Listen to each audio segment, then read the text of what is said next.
In today's video, I'm going to teach you how to set up subaccounts in QuickBooks. Subaccounts help you organize your chart of accounts by nesting related accounts under a single parent. This structure keeps your list clean, improves reporting, and lets you drill into detail without losing the big picture. For example, you might track different types of fixed assets under one parent, so totals roll up neatly on your financial statements. Start on your QuickBooks online dashboard and click the settings icon in the top right. From the menu that opens, choose Chart of Accounts to view your full list. Here, click New to create a new account that will become your sub-account. In the Setup window, begin by entering the account name. Pick something clear and consistent so anyone reading your reports understands what it represents. Think about how this name will appear under its parent and keep your naming convention uniform across similar accounts. Next, choose the account type.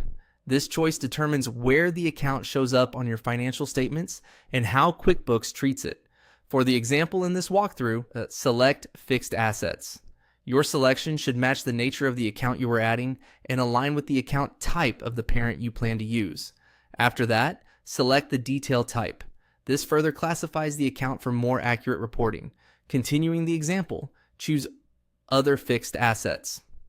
The detail type doesn't change the math, but it does improve clarity in your reports and can guide best practices for how the account is used.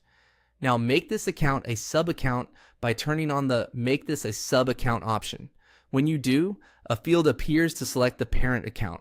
Choose the appropriate parent from the list. It's important that the parent account uses the same account type you selected earlier, so totals roll up correctly and reports remain accurate. If prompted, enter the original cost.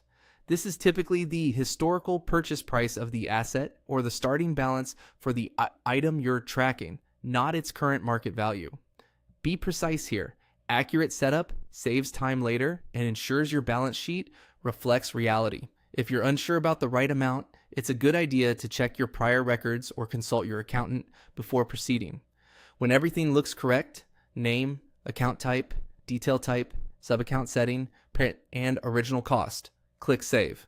Your new subaccount will now appear under its parent in the chart of accounts, keeping your books organized and your reporting both tidy and insightful.